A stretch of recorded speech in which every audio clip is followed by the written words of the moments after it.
Welcome back, Queen, to another episode of The Creatress of Freedom. I am Annie and I am your host, and I'm so happy and so excited that you are here with me today in order to drop into this beautiful conversation. So I felt like this was a great time to deepen into this conversation.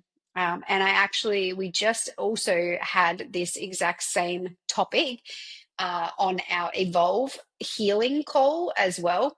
Because again, like I said, I felt like it was so fitting to be having this deeper conversation at this time of year, but also like really allowing you to reflect on like, what do you want to take into the new year? How do you want to show up for the new year as well?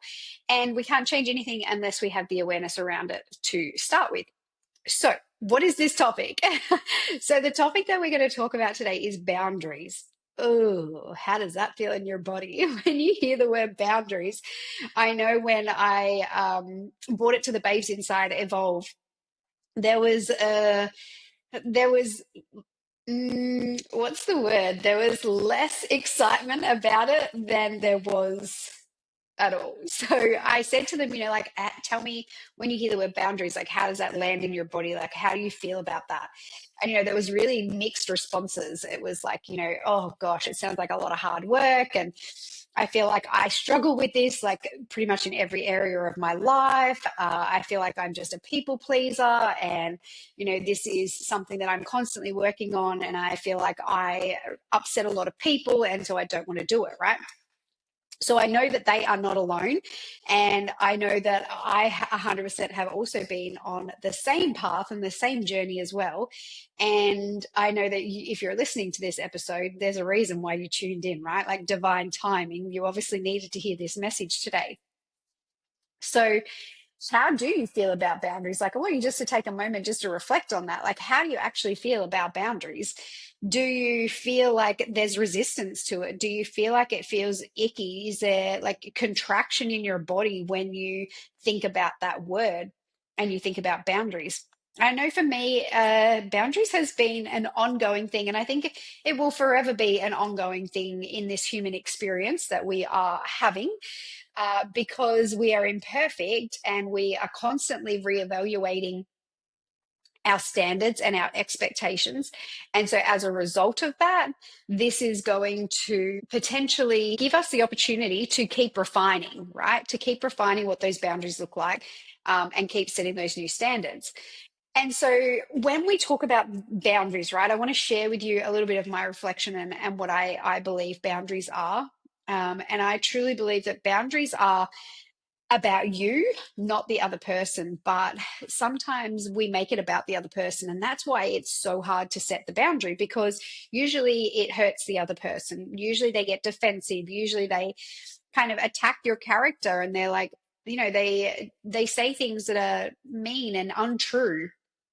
And that's why we tend to not do it, because we want to avoid any confrontation. So I get why we don't do it, which is, why I want to have this conversation with you today.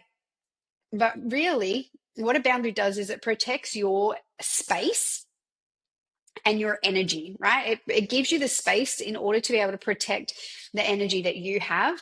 It's going to help you feel less overwhelmed. It's going to help you with your daily stresses that we all deal with, whether you're in business or not, even if you're an employee, if you're a mum, if you're a wife, if you're a sister. Like, there's daily stresses on a daily battle, really. And it's also going to help you with your confidence, and it's going to build self-esteem as well. So I want to talk a little bit about this, because the confidence and the self-esteem, a lot of the women that come into my spaces will often share with me, like, I want to build my confidence. I want to build my confidence. We literally just hosted our Sell on Mastery event, and the intention for a lot of the women that were sitting in the room was, I want to get more confident, right? I want to get more confident. And like I shared with them inside the Sell on Mastery event, that confidence comes from doing the uncomfortable, right? Like, you only become confident in something when you keep doing it. And when you're trying to do something new, it's going to be uncomfortable. And so it's exactly the same with boundaries, right? You're more that you keep laying these boundaries in place, the more your confidence is going to grow, the more self-esteem you're going to have, the more self-respect you're going to have for yourself, which deeply means that you have self-worth. right? You know what your value is, you know what you bring to the table. And I think that that is really, really powerful, because that's pretty much our core wound that most of us have, is we don't think that we're worthy, right? It's one of our core wounds. So some other great things that happen from building boundaries is that you will find that you will start to build really, really meaningful relationships with other people as well. Now, not with everyone. I want to make this clear, right? Because what will happen is that as you start to set these boundaries with other people could get upset. Most likely, right? Most likely. I want you to think of a situation where maybe you've put a boundary in place and that person has, got really upset with you. I know that I've done that multiple times. I found it really hard in my previous relationship to set those boundaries, because it was obviously triggering a lot of his own wounding. And together, we were just butting heads with trying to set these boundaries. But, it was also really hard to set that example that's coming through, so I'm going to roll with it with you. Was I remember when I really started to stop watching TV, right? I was like, was not really interested in watching TV. We would sit on the couch and we would watch some crappy reality TV show that did not light me up. But, we did it because that was what we did. And that's just what society says. And, that's what my parents did. That's what his parents did. And I got to the stage where I really wanted to start reading at nighttime. And so I remember like being like, nah, I don't want to watch this show. So I would go off to bed and I would start reading my book. And he got really upset by that because he felt like I didn't want to spend time with him. And so then I had to, have the conversation with him and say, like, I really enjoy reading my book before I go to sleep. I'm noticing that it's actually helping me get a deeper sleep. I'm getting a better rest and I'm waking up so much better. So not only is it that I don't want to watch, whatever is on the TV, but I actually, from a physical point of view, I actually feel like I'm getting a better rest. And he was like, well, I feel like, we don't get to spend any time together. So I was like, okay, well, what if, he's like, well, watch whatever you want to watch. And I was like, oh, all right. So we started off watching, something that was a little bit more exciting for me. And then, we'd go to bed and then I'd want to read. But by the time by the time he was going to bed, he was ready to go to sleep. Right.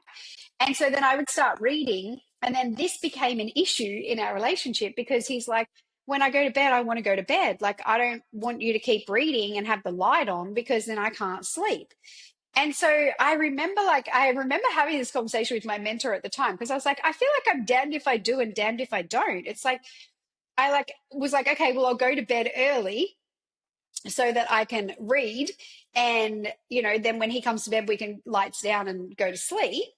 Or, I stay up with him and then I come to bed, and he was still not happy with either way.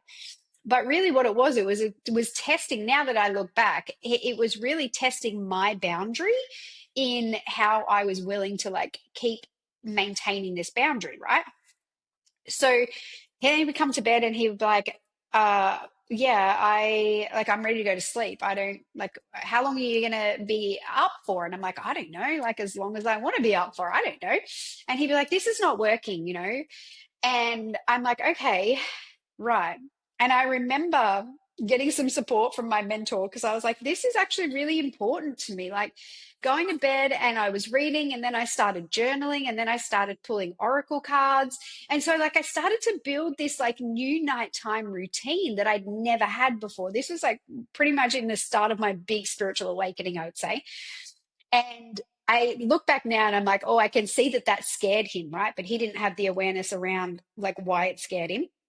But now I can look back and I'm like, oh, that makes sense, because it was triggering his wounds. Okay. So from this point, I was saying to my mentor, I don't know how I'm going to communicate this with him, because I feel like I'm damned if I do and I'm damned if I don't. And at the end of the day, the person that is missing out is me. And I'm trying to keep him happy. And this is really hard. Anyway, and so she was like, well, what does he expect you to do? Have you asked him? And I was like, no, I haven't. Yeah, I don't know. And she's like, have you expressed to him how important this is to you? And I was like, well, I feel like I have. And she's like, but have you? And I was like, maybe I haven't. So she's like, I really invite you to have a deeper conversation and really set the boundary of like why this is important and that you want to come to some kind of agreement where you're both happy. And I was like, okay, great. So anyway, we would, be sitting on the couch and I'd be like, all right, it's time for me to go and read. So I would say to him, all right, I'm going to go and do some reading. And he'd be like, what? No, just stay on the couch and watch some telly with me. Stay a bit longer. We'll go to bed in like 10 minutes. And I'm like, all right. So then, we'd stay for 10 minutes and then we'd go to bed and I would pick my book up and he'd be like, what are you doing? And I'm like, I'm going to read my book. I'm going to do some journaling. I'm going to pull my cards. And he would be like, but we're going to go to bed. And I said to him, okay, I'm trying my best to like keep both of us happy and it's not working. And I said, this is actually really important to me. I really want to be able to do this at nighttime, but I also like, I want you to feel cared and loved and nurtured as well. So I'm curious to know, how do you think we could come to some kind of agreement where we both compromise and we both are happy with this situation? And so I put it back onto him to come up with a solution. And, that was like so perfect because when you understand the masculine and the feminine dynamics, like the role of the masculine is to provide care, nurture, and find solutions, right? Like that's his game. He loves that area. So when I put it back onto him, it was almost like it gave him like a sense of, the word that's coming through is control, but I don't want to use control because it wasn't a sense of control, but it was like almost like he had a sense of say, right? His needs were being looked at. And so uh, he came back to me and he was like, okay, well, what if, we watch TV together for a period of time and then you go off to bed and you do, let's say you have half an hour, right? You have half an hour. So you need to figure out like when that looks like. And then you go to bed, you do your thing for half an hour. And then by the time that I come to bed, um, you know, we shut it down and we go to sleep, and I was like, okay, great, like this sounds amazing. And so that was our new nighttime routine. And it was being able to really communicate that. And I know there was so many nights where I was so fucking frustrated and I was like, I don't get it, what is the big deal, why won't you let me go to bed and read? Like, I don't understand why this is such an issue. I'm like not leaving the house. I'm not going and getting drunk down the street. Like, I'm literally in the bedroom and I'm reading a book and I'm journaling and I'm pulling cards. But this is the thing that I want you to understand is that when you start to set boundaries uh, with another person, they get defensive or they get upset or they kind of like they don't really understand why you're doing this. And the reason that they do that is because you are no longer fulfilling a need that you were once meeting for them, right? So, for example, in this situation, we're going to bed and reading. I setting my boundary of I want to go to bed and read was triggering my ex because it was clearly bringing up that I didn't want to spend time with him, right? And so his need was not being met, which, if we look at it from a deeper level, probably the core wound would have been abandonment, right? Most of us are walking around with some kind of abandonment wound. And so that would have been bringing up this like little version inside of him that was feeling abandoned. Like, why didn't I want to sit on the couch and watch TV?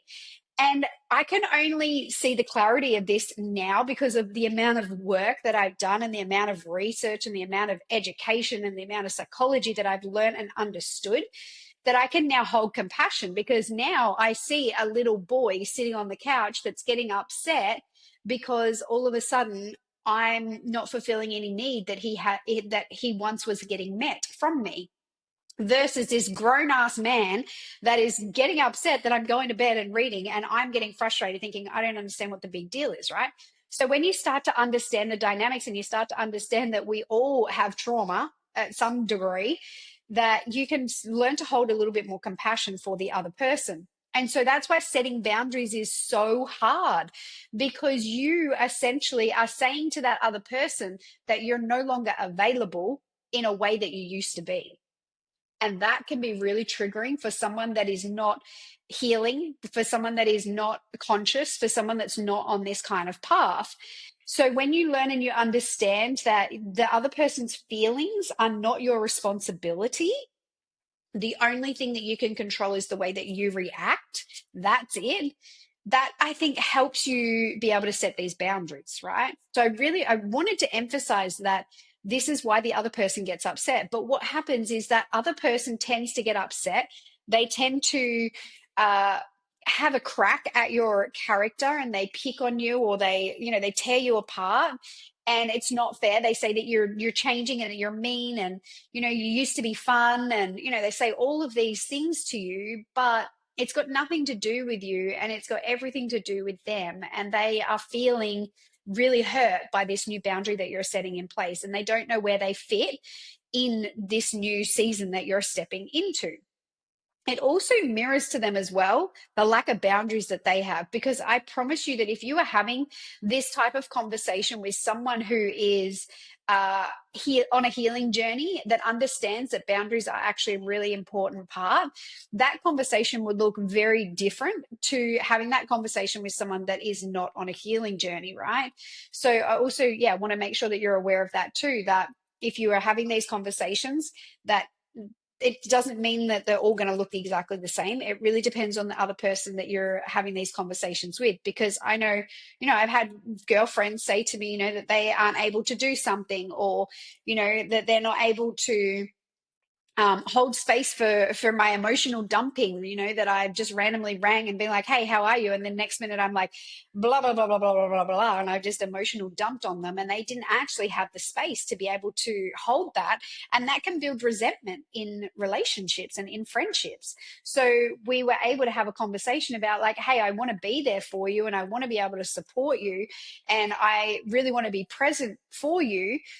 And what that would look like and how I can best do that is that if you do feel like you need to have a conversation with me about, things that are going on in your life, maybe we can set a time, or we can like organize a date where we go and we, go and have lunch, and we actually like create the space for those types of conversations to be had, instead of just emotional dumping, right? Like that's not okay. And that does happen a lot in friendships, because we have this, I don't know, expectation that that's just what friends are supposed to do, but it's not. There's a time and a place, and you don't know what's going on in somebody else's life either. And so really being able to communicate, hey, like I've got some things that I'm navigating right now, and I would really love to just like chat it out with you, and just get some support from you, and just have you love on me for a minute, because I feel like it's a little bit challenging and it's a little bit hard. So when would be a good time for you? Yeah. And you're giving permission for that person to say, oh my gosh, like, I'm so sorry to hear that you're going through all of that. Like, yes, I want to be there for you. Right now I'm doing XYZ, but like, let's maybe do a call tomorrow night, and I would love to chat with you, and let's see what's going on for you. And so you really like create these beautiful dynamics, and it means that your relationships hold more meaning. So set boundaries. It's important. You need to do it. If you don't do it, what happens is resentment is going to creep in.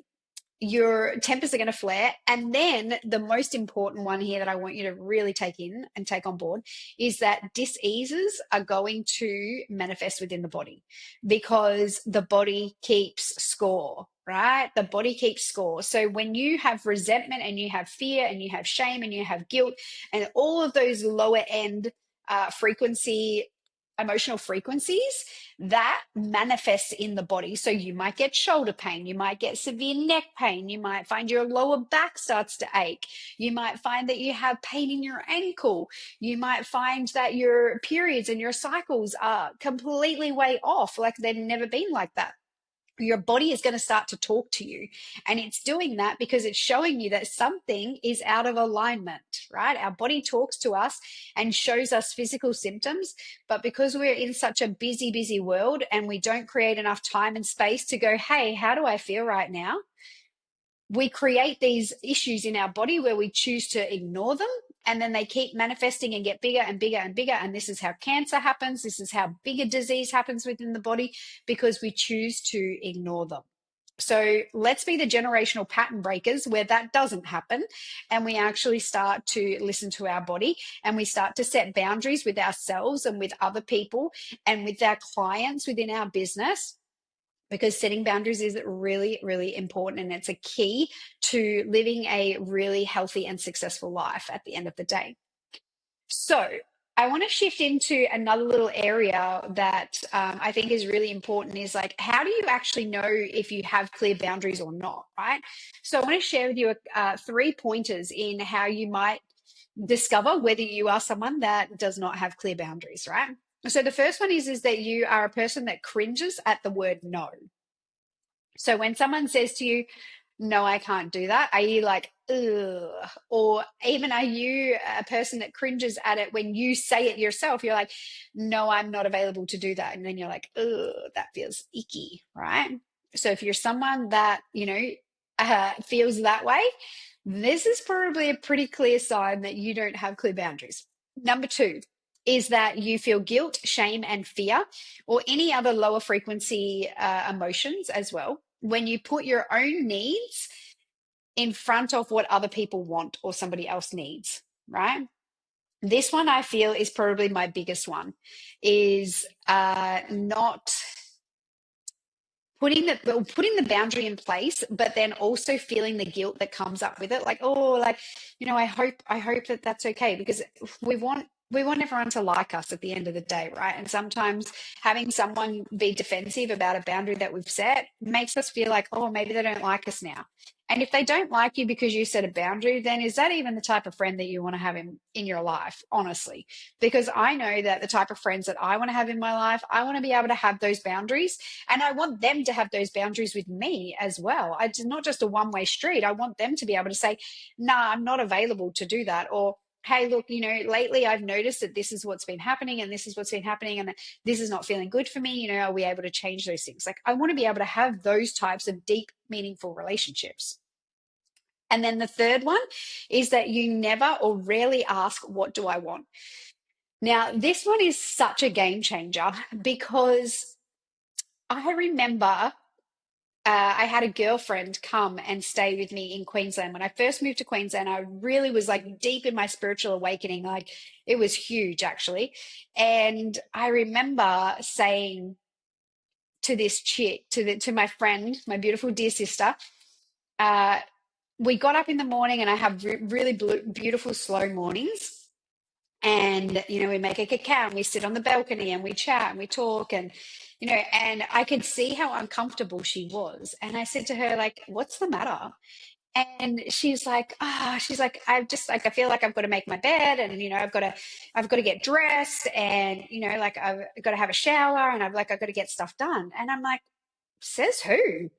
And she's like, well, like, that's just what I do at home. And I'm like, is that like even serving you? Do you even want to do that? And she's like, well, I don't know, like, I just have always done it. And she's like, I just feel really uncomfortable. It's like 10 a.m. and I'm still in my pajamas, and I should have done X, Y, Z. And as we were having this conversation, I was like, should have done? I was like, that's interesting. You're really interesting. Anyway, she ended up spending the week with me. And she said to me at the end of the week, she was like, oh my God, I can't believe how much you've just changed my life. Like, she's like, if you did this as like something that you offered for people to come and spend a week with you, she's like, you could charge thousands of dollars for this, because honestly, you have changed my entire world. And I was like, really? And she's like, just a simple question of like, what do I want?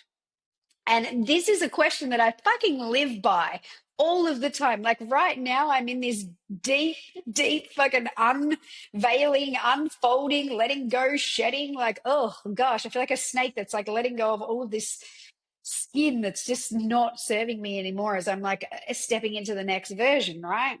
And so as I'm like doing this, it's like trusting and surrendering and like, oh yeah, like, what do I actually want, right? And so this is the season two that I'm in with, like, what do I want with my business? I feel like I always get a little bit like this towards this time of year, because I'm Capricorn, star sign. And so as a Capricorn, like, that's just the way that I roll. I'm very purpose driven. And so kind of come towards the end of December before the new year kicks in, I'm like, what do I want? How do I want business to be? How do I want to feel? How do I want to serve? What do I want? Right. And so I have these deep conversations. I'm constantly asking myself that. The minute that I wake up in the morning, I'm like, what do I want? And sometimes it's sit on the balcony and enjoy a cacao. Sometimes it's going for a walk. Sometimes it's grabbing a book and just reading a couple of chapters of my book. Sometimes it's grabbing my journal and sitting at the altar. Sometimes it's different every single morning. And it's supposed to be different every single morning because my needs are different every single morning, right? And so as I was sharing this inside the Evolve call, one of the babes, when we wrapped up the call, I was like, what's your biggest takeaway? And one of the babes was like, the question, what do I want? She's like, I don't think I've ever asked myself that. And I was like, yes, I'm so glad to hear that that was your biggest takeaway, because that question is so fucking powerful. You can use that question with clients that you're working with. You can use that question with friendships. You can use that question with partners if you're calling in your king or your queen. You can use that question with, like, what do I want in family dynamic relationships? What do I want in my business? Like, you literally can use that. And that's what boundaries are all about, right? It's about coming back home to self and figuring out, what do you want? And when you're clear on what you want, then you can then express to others what it is that you need from them. Because that's what a boundary is essentially. You are teaching other people how you want to be treated. And if you are being treated by a certain way by somebody and you don't like that, you've enabled that behavior. So you need to set that new boundary of, this is not okay, and I'm not going to be treated this way, right? So, as you're listening to this conversation, I'm sure you are sparking many, many moments in your life, or maybe you're thinking about the types of conversations that you might need to have with a few people as well. That's the whole idea of this. You've entered this conversation today, and it's a portal, right? You've literally stepped into the portal, and now you're being severely activated. And I hope you are, because that is the idea of this conversation, is to really make you reevaluate where your boundaries are and where your boundaries are not, because this is a huge part of you stepping into the dream life that you really want to live.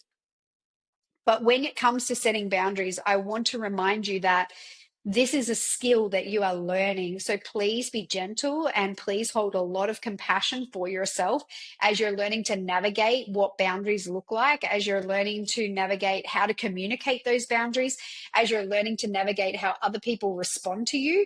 But the more that you keep doing it, the more it's going to become easier. You just have to hang on, and you just have to stay committed to it. And you just have to realize that you are making an adjustment with how you function in your life. And that is going to take time, and that you should hold a lot of compassion for yourself. Okay. So I just really wanted to emphasize that as well. So some last little things that I want to wrap up with in regards to this conversation today is just some tips for creating some boundaries with loved ones, with work colleagues, whatever it looks like. The first one is really understanding that people's feelings are not your responsibility, right? Like, they are not your responsibility to make the other person feel better, just as if they can't be responsible for your feelings either, right? You only feel a certain way because of past experiences that you've experienced in the world. It has very little to do with them or you. It's literally, you're not responsible for anybody else's feelings. The second one that I want to talk about as well is being able to say no, and then being able to step away. So if you know that this person is going to get defensive, maybe you've tried to have these conversations before, really set up that container before you have that conversation, because it takes one person to change the dynamics, and then literally the entire conversation, the entire pattern can be broken and redone. Something that I hear a lot from a lot of people is, oh yeah, I've tried to talk to my partner about this and it just always ends up in a fight, right? And I'm like, okay, well then somebody needs to do something different. It's never going to change if you both keep showing up the exact same way. And usually it's the feminine that goes first. So this is what I say a lot in my world, is that the feminine is the one that goes first, because usually it is the female that's doing the deeper inner work on themselves as opposed to the male. There is some males that are out there doing it, so I don't want to diss that, but majority, it is the woman that is doing it. So therefore, that means that the woman has to show up differently to the conversation. So if you know how this conversation is going to go, then that's amazing, because it's all been written in the stars, right? Which means that somebody has to show up differently. So if you know that this person is going to be defensive and have a go at you, or, belittle you for setting your boundary, then I would call that out. So I would say to the person, look, I would love to have a conversation with you today, tonight, whenever it is, about a certain topic. When you're free, I would love to have that conversation. And then they're like, oh yeah, I'm free now. And you're like, okay, great. So this thing that I want to talk to you about, I know is probably going to be really hard for you to hear on the other end. So what I would love to do today is have the conversation with you. And then what I'm going to do is I'm going to go for a walk and I'm going to go around the block. And then when I come back, then maybe we can have a conversation about it, because I know that it might be really hard for you to hear what I'm going to talk about today. And so I just want us to be able to have a conversation, because what I've noticed is our pattern is that when one of us goes to talk, the other one interrupts the other one. And I feel like neither of us are actually being heard. And I really want to stop this, because it's important that I hear you and it's important that you hear me. So does that feel okay for you? And then they're going to be like, whoa, what the fuck is this? Who is this chick? But they're also going to be like, wow, amazing. I'm going to get to be heard, right? Because that is what everyone wants. Everyone wants to be heard at the end of the day. And so when you give them the space to also be able to share how they're feeling and what's coming up for them, then it creates this beautiful safe dynamic. And so when they're sharing, you also need to learn to zip it and not say anything and stay quiet and let them talk. Even though they might be having digs at you, you really need to sit and stay in that space of, this is not mine, this is not mine, this is not mine. I'm just here to listen. I'm here to listen. I'm here to listen, right? And then when it's your turn, then you can go back in and talk, okay? So say no and then step away if you know that person's going to be triggered. The third one is to let words be second to action. So it's one thing to say what the boundary is, it's another thing to follow up with it, right? And so it's easy to talk it, but making sure that you stick through that boundary is really important. So if we go back to the conversation that I was sharing with you about the reading of the book, right? Even though Troy, my ex, had come up with the solution on what it looked like, it didn't mean that that was easy sailing for the next, week or two. It was easy for the first week, but then the little comments started to creep back in of like, oh, are you going to read tonight? I thought you said you were tired. Like, oh, do you really need to do your cards as well tonight? Those little things crept back in. And so again, it's about me being able to maintain that boundary. So I show him that it is still really important to me and that I'm not going to enable this and I am going to stick to it. And so I would say, yes, no, these things are really important to me, right? They're going to test you. They're going to test you multiple times. And it's about you being able to stay true to yourself. So I hope that this episode has been super supportive for you in being able to set boundaries from a work perspective as well, not squeezing clients in. Like, these are our boundaries, these are our work hours, and really upholding that boundary, sticking to it. Remember that the third tip was about letting your words become action. So really then upholding that boundary as well. And then perhaps you can grab your journal and you can reflect a little bit on, like, where do you need to improve your boundaries with work, with family, with friends, with clients, with yourself. Where are you breaking your own boundaries and letting those boundaries be crossed? And so really getting clear on that and journaling it out, and then visualizing that beautiful version of you that like upholds all of these beautiful boundaries with these beautiful loving people, and you're honoring yourself. That is all I'm going to share today. I know that was a lot. We covered a lot of information, but I know that would have been super supportive for you. If it was, please come and let me know. If you are interested in doing some deeper work around this, or maybe you want to work together, then you'll see in the show notes there is a private application form for private mentorship. If you are interested in coming and working one-on-one, I have opened up some spaces for 2025. So I'm really excited to see who comes into my private spacing. Or we also have Evolve as well. So applications are being taken for the new year to kick off. So if you are feeling into this conversation, you're like, actually, there's some deeper inner work that I think I need to do in order to really thrive within my business, then that is exactly what Evolve is all about. It is for the salon owners that are ready to break free of old paradigm and really step into new levels of leadership and how they do business, and really create a business model that's in alignment with their life and their values and the desired dream life that they really want to have. but they also know that there's some things holding them back, right? They know that there's some deeper healing that gets to be done, and they're ready to go on that journey. And so it's a 12-month journey. It's a beautiful journey. So fill out the application in the show notes, and that's kind of really what's on offer at this point in time. We also have the retreat as well. So you will see the information for the retreat below in the show notes. So go and have a look at that. We have vacancies still available for September 2025. It is here in Crete, in Greece, and it is called the Chaos to Calm Retreat. And it is for the woman who wants to be able to learn how to really thrive and not just survive.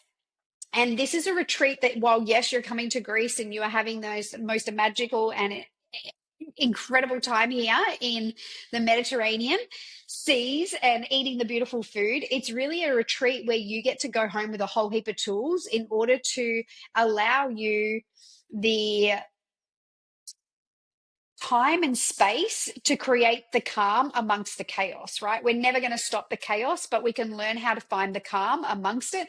So it's really about giving you the tools so that you don't have to keep booking a retreat every 6 months in order to, pardon me, in order to just escape reality, right? So I want to be able to gift you those tools at the beautiful retreat. So if you are interested and would like to secure your spot, you can DM me through Instagram or Facebook, and we will be more than happy to have a conversation and see if it's the right fit for you. All right, babe, have a beautiful day wherever you are in the world, and I will chat with you real soon. Bye for now.